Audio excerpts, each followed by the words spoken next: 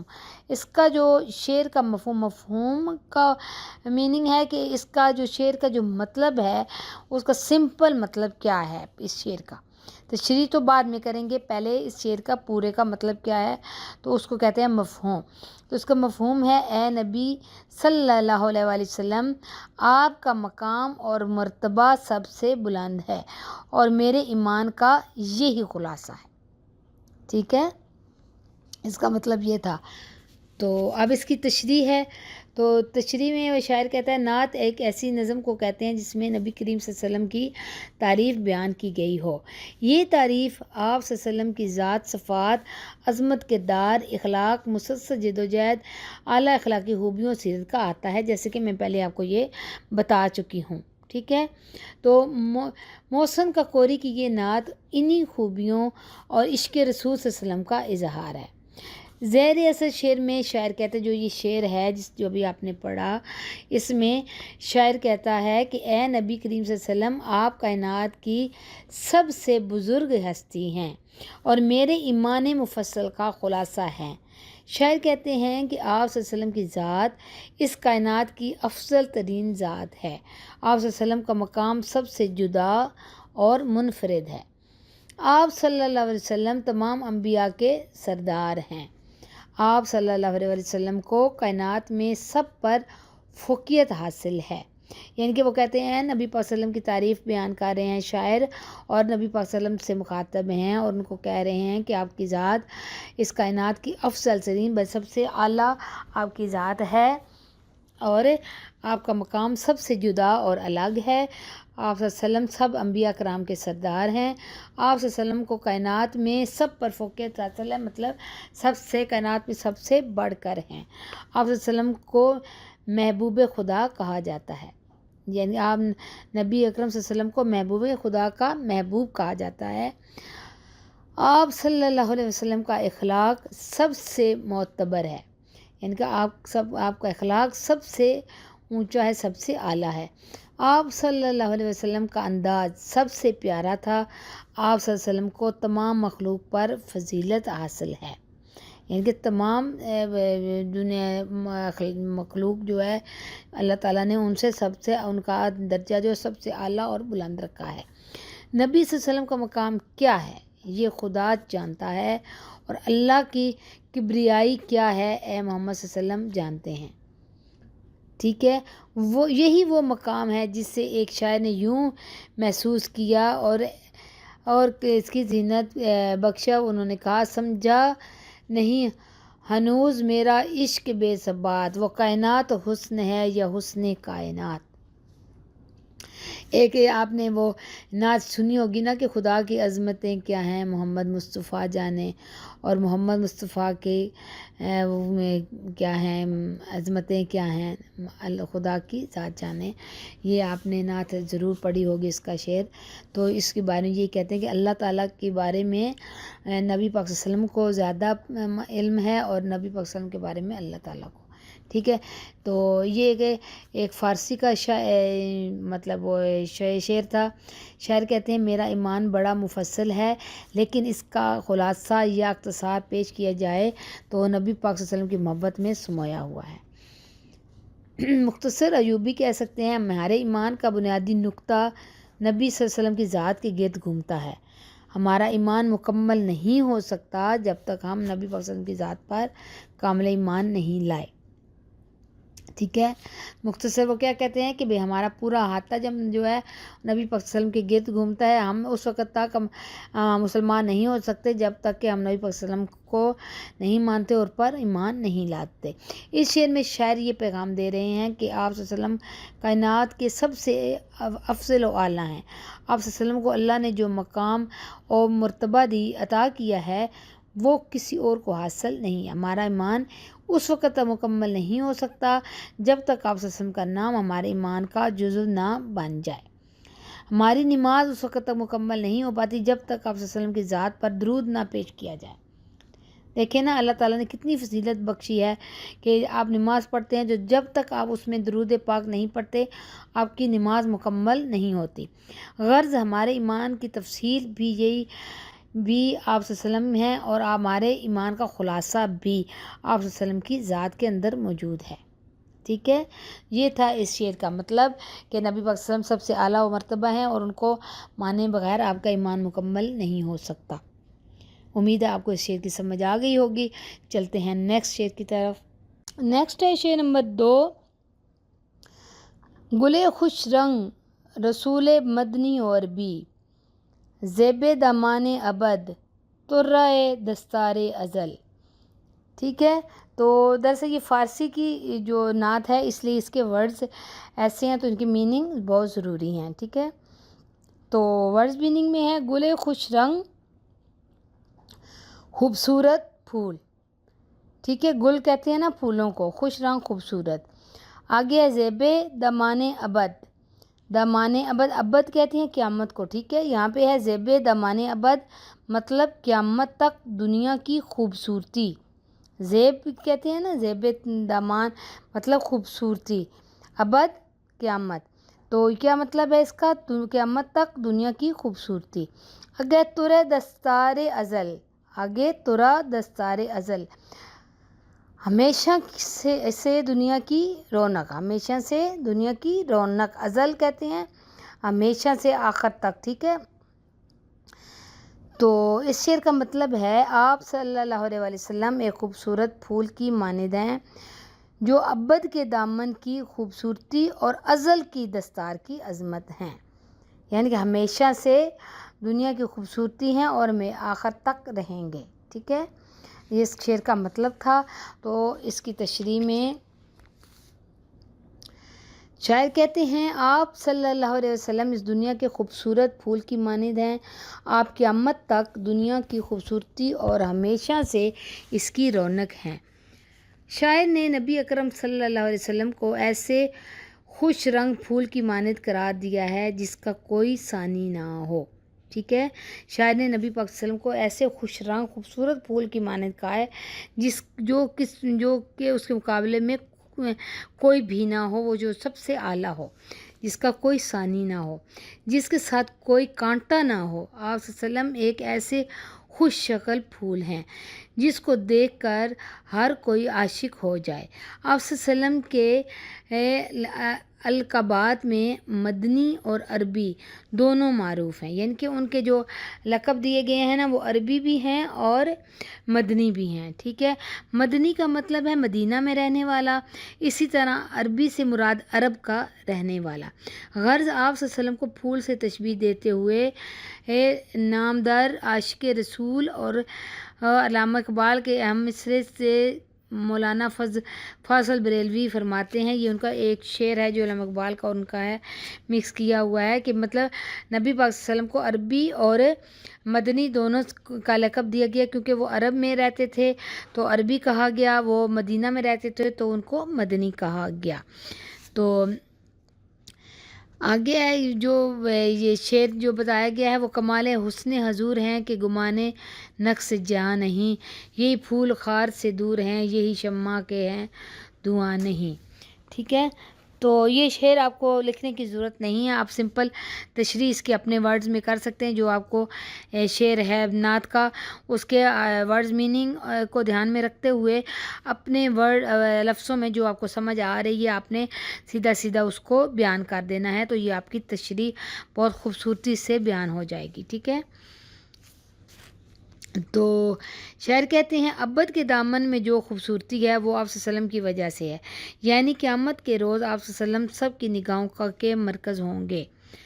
جو ابد کے آخری جو زندگی ہے نا وہ کہتے ہیں، شاعر کہتا ہے کہ قیامت کے روز آپ صلی اللہ علیہ وسلم سب کی نگاہوں کے مرکز ہوں گے. آپ صلی اللہ علیہ وسلم بولیں گے تو دنیا سنے گی، آپ صلی اللہ علیہ وسلم چلیں گے تو دنیا رک کر دیکھے گی.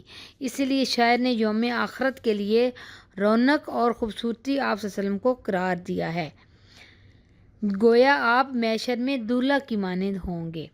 ٹھیک ہے، شاعر نے نبی پاک صلی اللہ علیہ وسلم کی خوبصورتی کو، ان کے پیار کو بیان کرتے ہوئے یہ بتایا کہ آپ آخرت کے بھی آپ کے آخرت سے بھی آپ کی خوبصورتی ہے کہ قیامت کے روز بھی سب کی نگاہیں آپ پر ہوں گی. آپ چلیں گے تو لوگ آپ کو دیکھیں گے اور آپ بولیں گے تو دنیا آپ کو سنے گی. یعنی کہ آپ ایک دولہے کی ماند ہوں گے معیشت کے دن آخرت میں. ٹھیک ہے.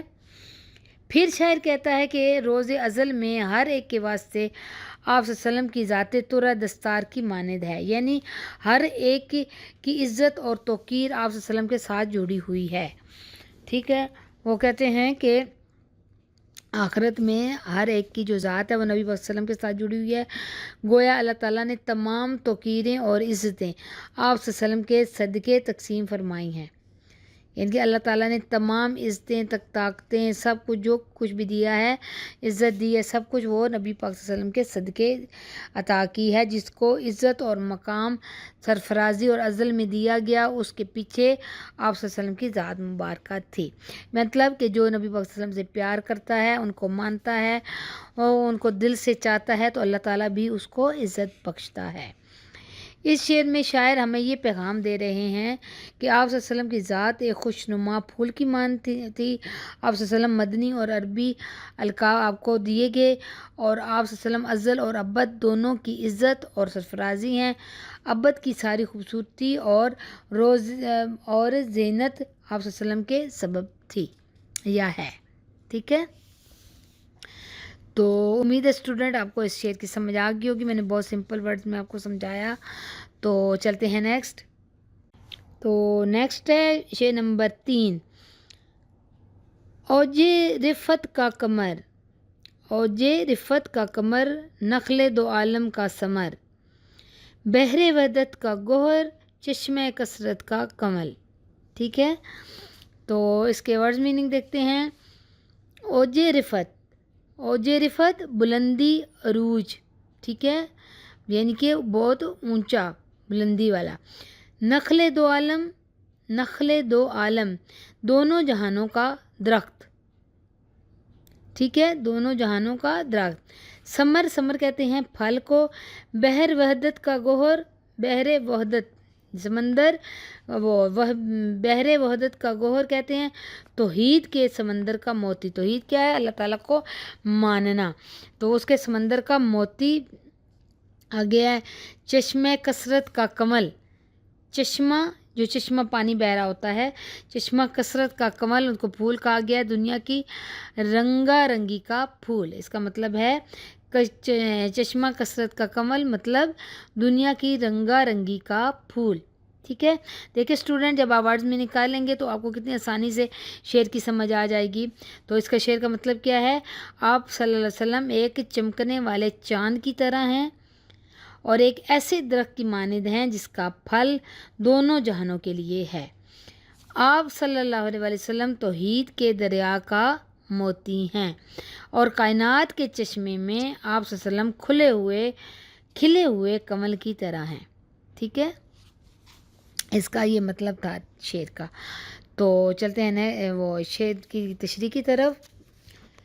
تو اس شعر میں شاعر بیان کرتے ہیں آپ صلی اللہ علیہ وسلم وہ چاند ہیں جو بلندی پر چمکتا ہے اور دونوں جہانوں کے لیے نعمت ہے. آپ صلی اللہ علیہ وسلم توحید کے سمندر کا موتی ہیں اور دنیا کی جھیل میں کھلنے والا کمل ہیں.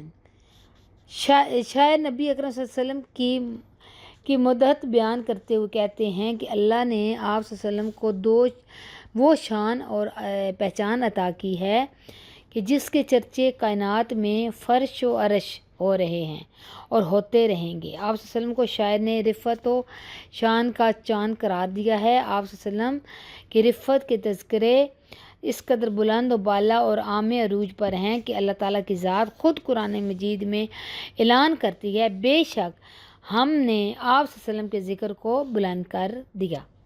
ٹھیک ہے کہ اس میں شعر میں جو شاعر ہیں وہ نبی پاک صلی اللہ علیہ وسلم کو چاند جس طرح اونچائی پر ہوتا ہے اور دونوں جہانوں میں اس سے وہ روشنی ملتی ہے، دونوں جہانوں کے لیے چاند رحمت ہوتا ہے، نعمت ہے، تو اس کو چاند سے تشبیہ دی ہے نبی پاک صلی اللہ علیہ وسلم کو۔ آپ صلی اللہ علیہ وسلم توحید کا ان کو کہا کہ اللہ تعالیٰ کو مانتے ہیں اور اس کا ایسا سمندر ہے جو دنیا کی پوری جو ہے وہ کائنات میں وہ کمل کے پھول کی طرح کھلا ہوا ہے، جن کے نبی پاک صلی اللہ علیہ وسلم کا جو عروج اتنا زیادہ ہے کہ دونوں جہانوں کے لیے وہ روشنی کا سبب ہے اور دونوں جہانوں کے لیے پھول کی مانند ہے۔ تو شاعر کہتے ہیں کہ اللہ تعالیٰ نے خود جو ہے نا وہ نبی پاک صلی اللہ علیہ وسلم کو جو شان اور وہ پہچان عطا کی ہے، اور اس کے بارے میں قرآن پاک میں اللہ تعالیٰ نے فرمایا ہے، جس کا ترجمہ ہے بے شک ہم نے آپ صلی اللہ علیہ وسلم کے ذکر کو بلند کر دیا۔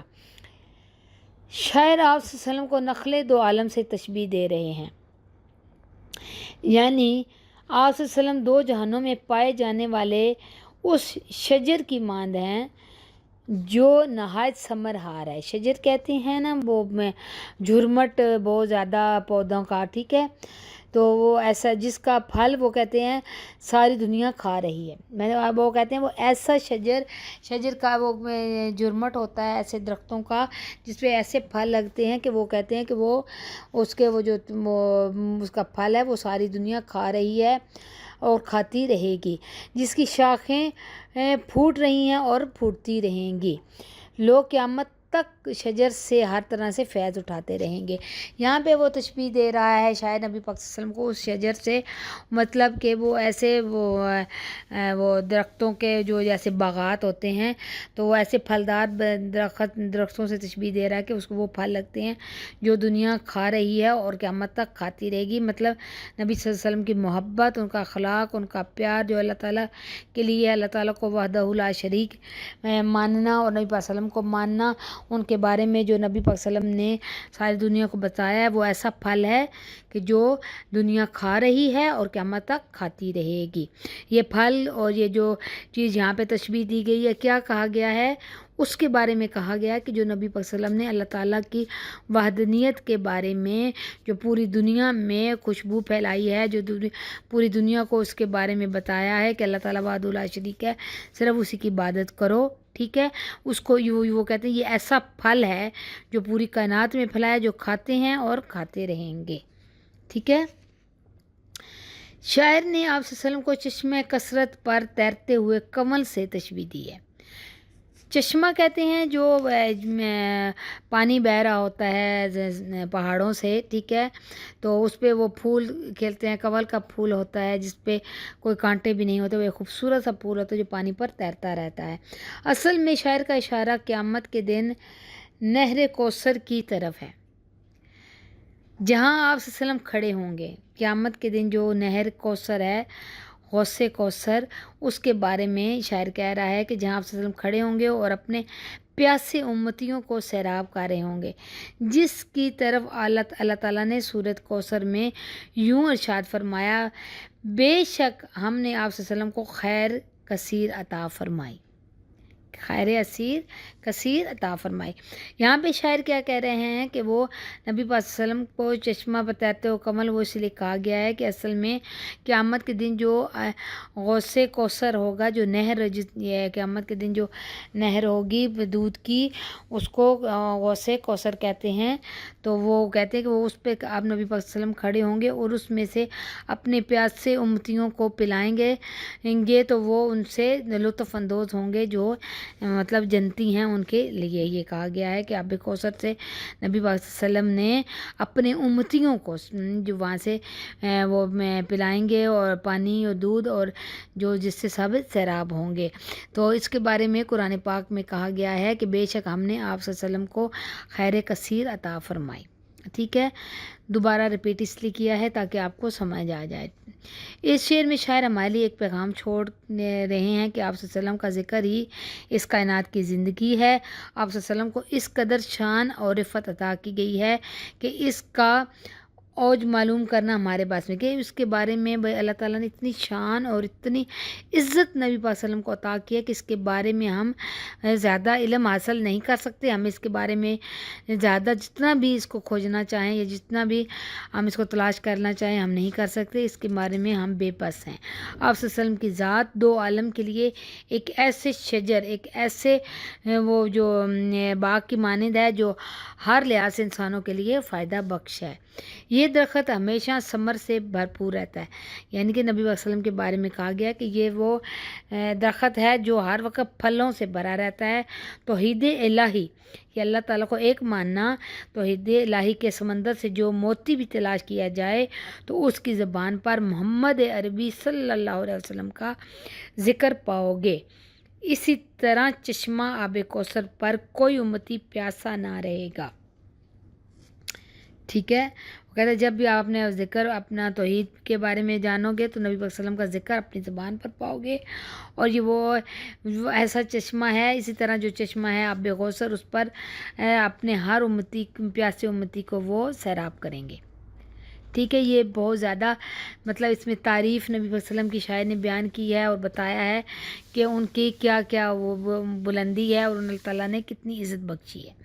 ٹھیک ہے، امید ہے اس شعر کی آپ کو سمجھ آ گئی ہوگی. چلتے ہیں نیکسٹ ہے شعر نمبر 4. ہے تمنا کہ رہے نعت سے تیرے خالی، نہ میرا شعر نہ قطع نہ قصیدہ نہ غزل. ٹھیک ہے تمنا کہ رہے نعت سے تیرے خالی، نہ میرا شعر نہ قطع نہ قصیدہ نہ غزل. تو اس کے معنی ورڈ میننگ ہے تمنا کا مطلب خواہش. شعر دو مصروں سے مل کر بنا ٹکڑا جس میں ایک خیال ہوتا ہے. آگے قطع کہتے ہیں ایک ٹکڑا جو کم از کم 4 مصروں پر مشتمل ہو. ٹھیک ہے، قصیدہ کہتے ہیں شاعری کی ایک صنف جس میں کسی کی تعریف کی جاتی ہو، کسی کا تذکرہ کیا جاتا ہو. غزل کہتے ہیں صنف سخن جس کا ہر شعر الگ اکائی ہوتا ہے، جس کا غزل کا مطلب ہے کہ جس کا بھی ہر شعر جو ہے مختلف جو ہے بات بتاتا ہے. تو اس کا شعر کا مطلب ہے میری یہ خواہش ہے کہ میری شاعری تیرے نعت سے خالی نہ رہے. ہے تمنا، ٹھیک ہے، وہ کہتا ہے میری خواہش کہ میری شاعری تیری نعت سے خالی نہ رہے.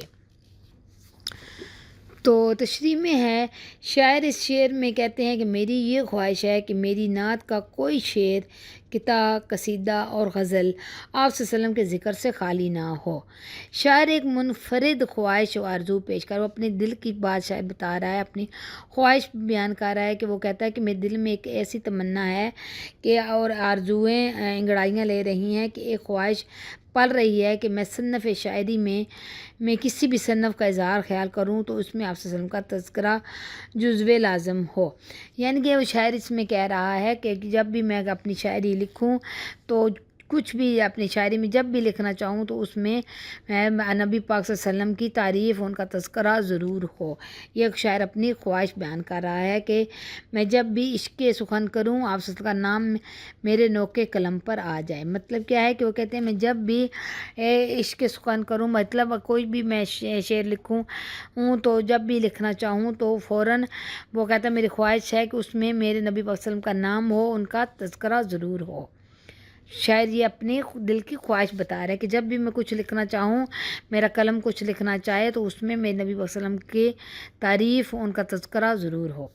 پھر شاعر بڑی خوبصورتی اور عقیدت سے اپنی تمنا پیش کر رہے ہیں. وہ کہتے ہیں اگر میرے قلم سے تنہا شعر مار سے مثال میں آئے، مطلب کہ وہ کہتا ہے کہ اگر میرا قلم کوئی بھی شعر لکھے تو اس میں میرے نبی پاک صلی اللہ علیہ وسلم کا تذکرہ ہو. اگر میں کوئی قطع تحریر کروں تو وہ مدت رسول کے گرد طواف کر رہا ہو. مطلب وہ کہتے ہیں کہ جب بھی میں لکھنا چاہوں تو میری قلم فوراً نبی صلی اللہ علیہ وسلم کا تذکرہ کرے.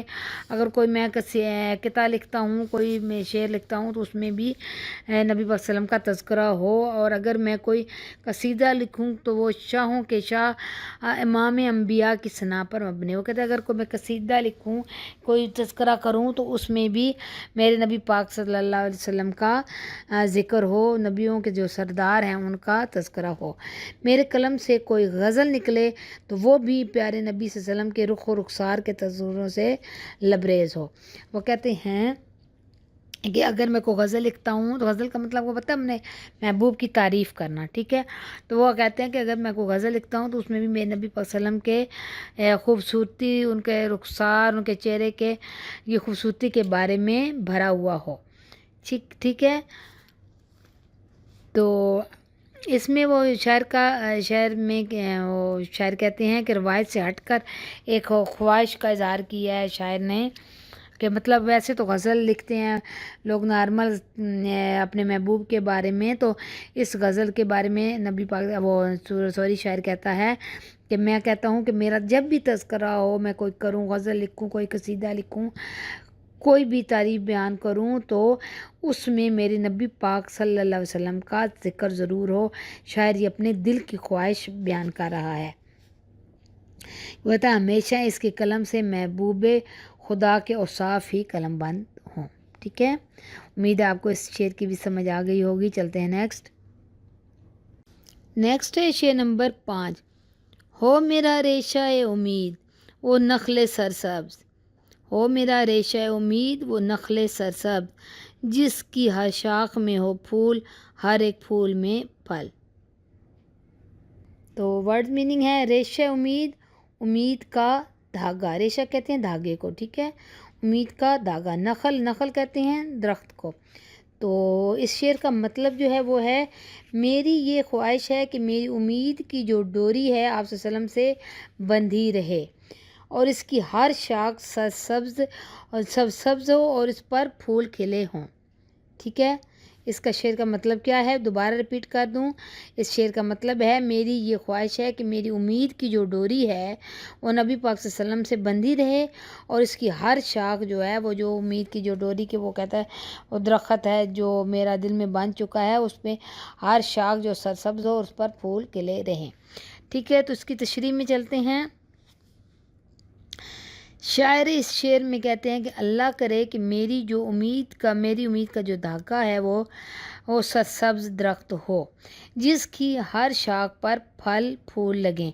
شاعر اس شعر میں اپنی تمنا اور آرزو پیش کر رہے ہیں، اپنی خواہش بیان کر رہا ہے شاعر، کہ وہ کہتا ہے کہ اے اللہ کے رسول صلی اللہ علیہ وسلم دعا کیجئے کہ میرے دل میں جو بھی امید پیدا ہو رہی ہے اس کے ایک ریشہ ایسا درخت کی مانند ہو جائے جو نہایت سرسبز اور شاداب ہو، وہ اس قدر گھنا اور پتوں سے بھرپور ہو کہ اس کے سائے میں بیٹھے ہوئوں کو راحت میسر ہو، ٹھیک ہے۔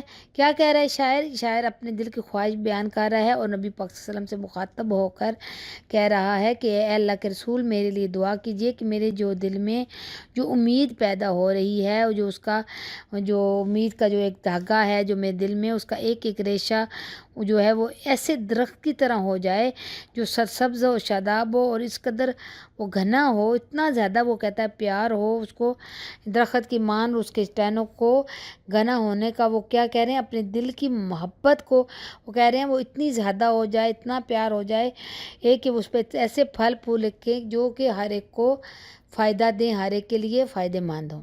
مطلب یہ ہے کہ جو آپ علم حاصل جیسے کرتے ہیں تو وہ علم حاصل کرتے ہیں آپ دوسروں تک پہنچاتے ہیں تو اس کو وہ انہوں نے پھل کا کہا ہے کہ وہ ایسا پھل جس سے دوسرے بھی کھائیں اور اس سے فائدہ لیں، یعنی کہ آپ کا وہ علم آپ کی محبت یا علم وہ ایسا اتنا زیادہ ہو جائے کہ آپ دوسروں تک بھی وہ محبت اور پیار جو اپنے نبی پاک صلی اللہ علیہ وسلم سے ہے وہ اس کو پہنچا سکیں، جس کو ایسے پھل کہا گیا ہے کہ جس سے دوسرے بھی فائدہ لیں، پھل کے ساتھ اس کو تشبیہ دی گئی ہے، ٹھیک ہے۔ تو شاعر کہتے ہیں میری امید کا جو شجر، جو میری امید کا جو یہ باغ لگا ہے، جو سرسبز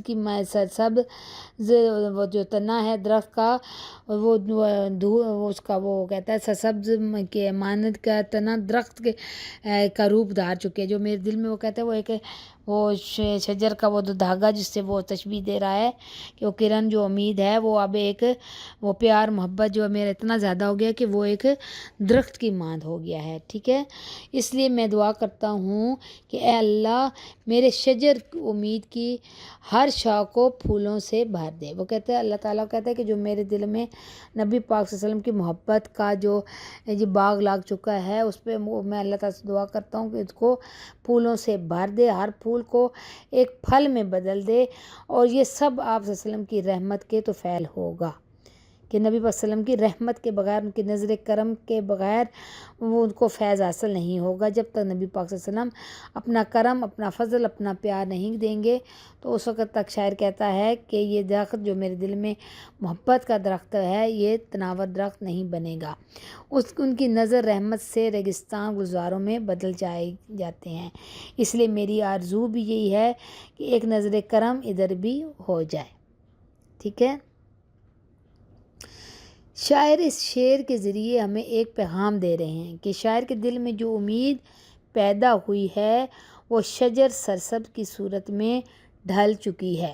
وہ کہتا ہے ایک سبزہ زار جو باغ ہے نا، وہ کہتا ہے میرے دل میں جو پیار کی امید ہے وہ ایک درخت بن چکی ہے۔ اس درخت نے اس لیے اس درخت کا ہر پتا وہ کہتا ہے نہایت شاداب ہے، یہ پھولوں سے بھرا ہوا ہے، پھول ان قریب پھلوں میں بدل جائیں گے۔ لیکن اس سب کے لیے شاعر اللہ سے دعا کر رہے ہیں کہ ایسا صرف اس صورت میں ممکن ہے جب آپ صلی اللہ علیہ وسلم نظر کرم کریں گے، پھر یہ درخت ہمیشہ کے لیے سرسبز و شاداب اور آباد رہے گا، یہ سدا بہار بن جائے گا، ہمیشہ پھلوں سے جھکا رہے گا، اپنے چاہنے والوں کو یہ سایہ اور پھل دیتا رہے گا۔ شاعر کا مقصد یہ بھی ہے کہ جب تک نبی اکرم صلی اللہ علیہ وسلم کی نظر رحمت نہیں ہوتی ہمیں کوئی فائدہ نہیں ہوتا۔ اس لیے وہ تمنا کر رہے ہیں کہ آپ صلی اللہ علیہ وسلم اپنی نظر رحمت سے شجر امید کو سرسبز اور پھلوں سے بھرپور کر دیں۔ ٹھیک ہے، امید ہے آپ کو اسٹوڈنٹ اس شعر کی سمجھ آ گئی ہوگی۔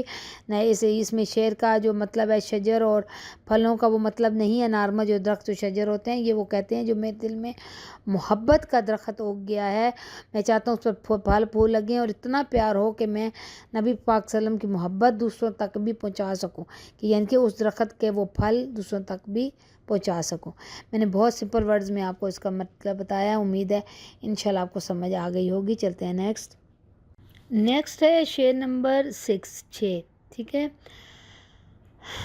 رخ انور کا تیرے دھیان رہے بعد فنا، رخ انور کا تیرے دھیان رہے بعد فنا، میرے ہمراہ چلے راہ عدم میں مشل۔ تو اس کی ورڈ میننگ میں ہے رخ انور۔ رخ انور کیا ہے؟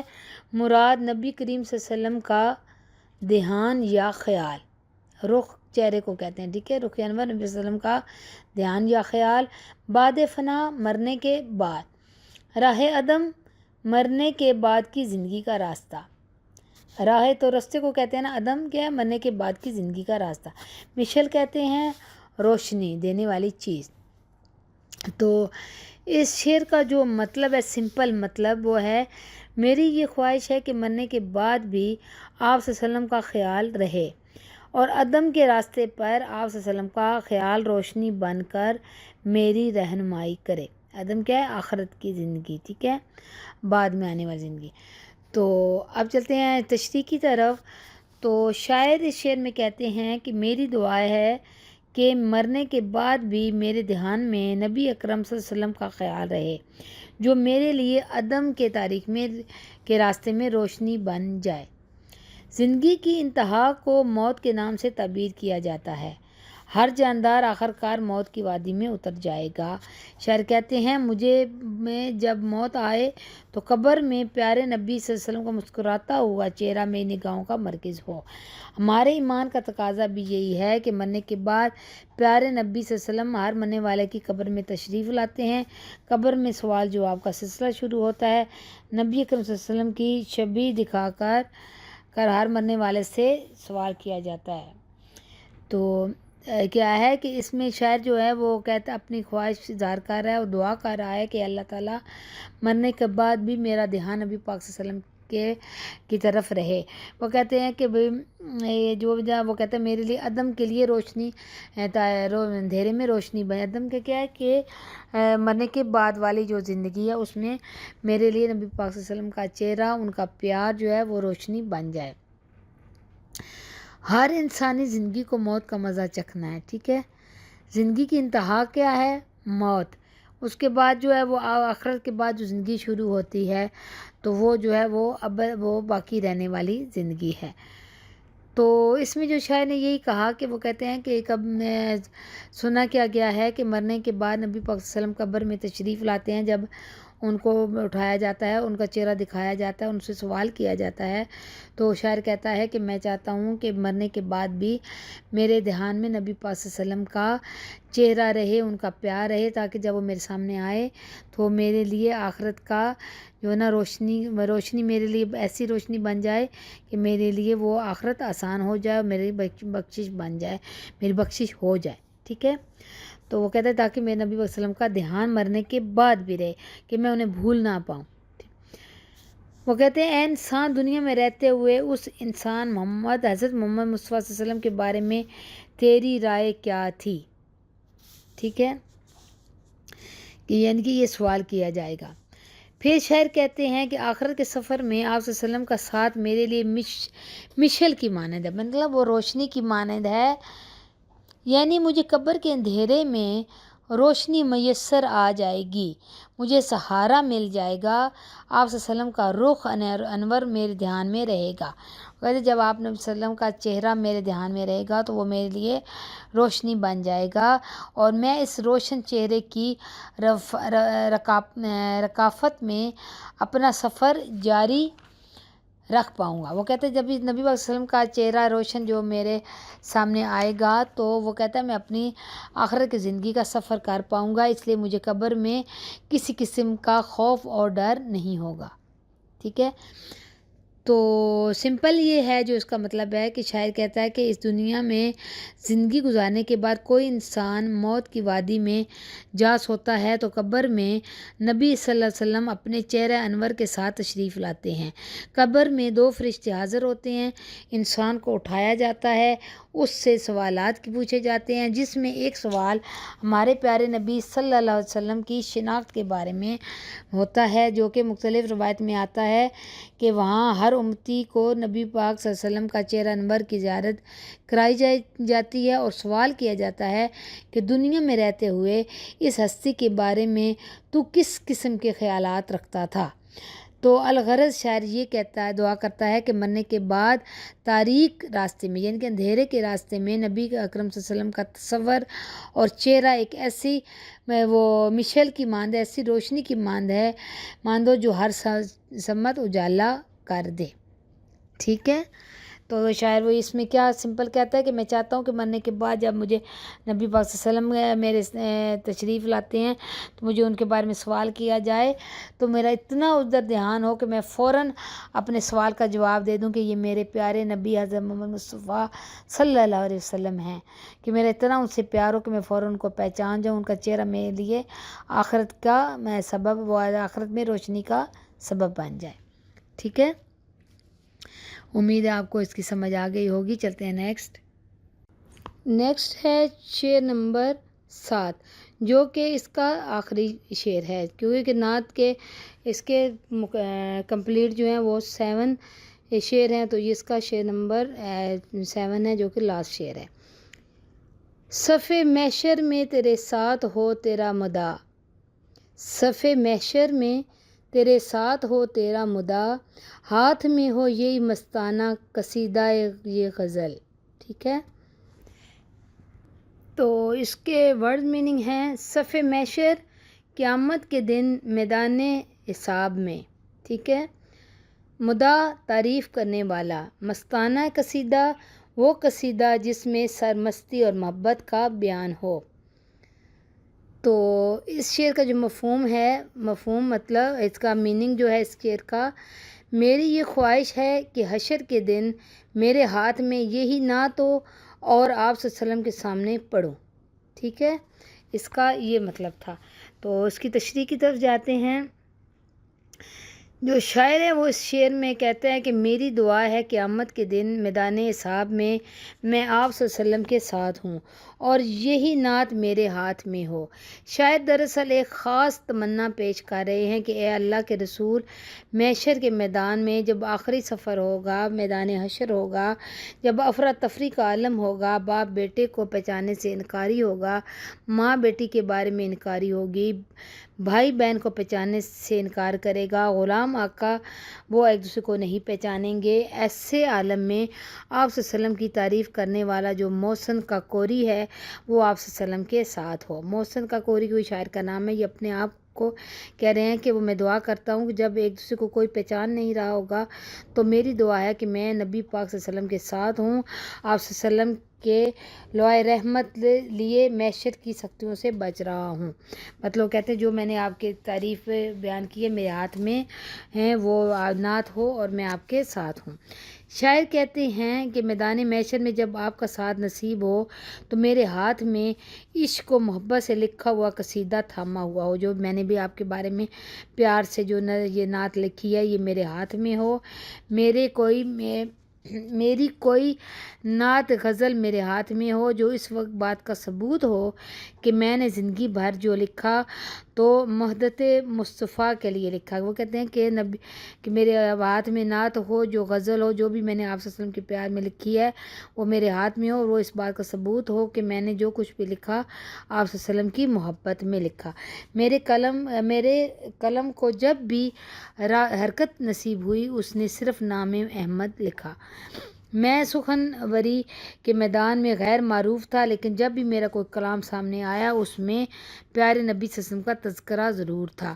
تو وہ کیا کہتا ہے کہ جب بھی میری دعا ہے کہ قیامت کے دن، محشر کے دن، جب سب کو اپنی اپنی پڑی ہوئی کوئی ایک دوسرے کو پہچانے گا نہیں تو وہ اپنی خواہش بیان کر رہا ہے شاعر کہ میری دعا ہے کہ میں نبی پاک صلی اللہ علیہ وسلم کے ساتھ ہوں، میرے ہاتھ میں نعت ہو، غزل ہو جو میں نے نبی پاک صلی اللہ علیہ وسلم کے پیار میں لکھی ہے اور اس بات کا ثبوت ہو کہ میں نے جب بھی لکھا تو میں نبی پاک صلی اللہ علیہ وسلم کا نام پیار سے لکھا اور میرے ہاتھ میں جو ہے وہ یہ لکھا ہوا کلام ہے۔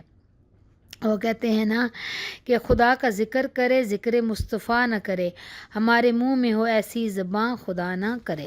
ٹھیک ہے، شاعر اس شعر میں ہمیں ایک مثالی پیغام دے رہے ہیں کہ شاعر نے ساری عمر مدت مصطفیٰ میں گزاری، یعنی کہ نبی پاک صلی اللہ علیہ وسلم کی محبت میں گزار دی، زبان پر ہمیشہ درودوں کے نغمے جاری رہے، قلم ہمیشہ صفات مصطفیٰ کے موتی نچھاور کرتا رہا، مطلب کہ وہ جب بھی میں نے لکھا نبی پاک صلی اللہ علیہ وسلم کے پیار کو لکھا۔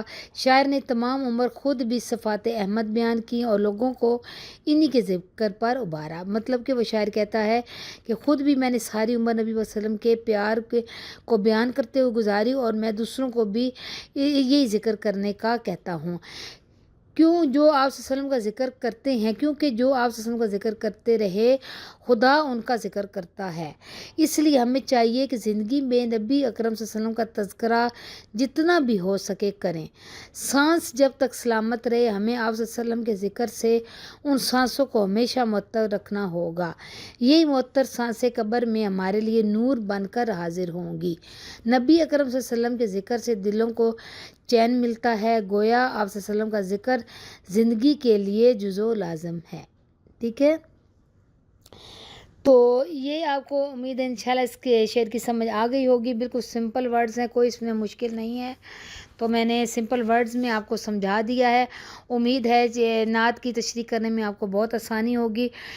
تو جو اسٹوڈنٹ میرے چینل کو سبسکرائب لازمی کرنا، بیل آئیکن پر پریس بھی کرنا تاکہ میرے آنے والی ویڈیو آپ کو ملتی رہیں۔ میرے چینل کو ضرور سپورٹ کریں تاکہ میں آپ کے لیے آئندہ بھی آپ کے سبجیکٹ کے متعلق آپ کے نظم اور غزل جو ہے وہ اپلوڈ کرتی رہوں۔ ٹھیک ہے، تو ملیں گے نیکسٹ ویڈیو میں، اجازت دیں، اللہ حافظ۔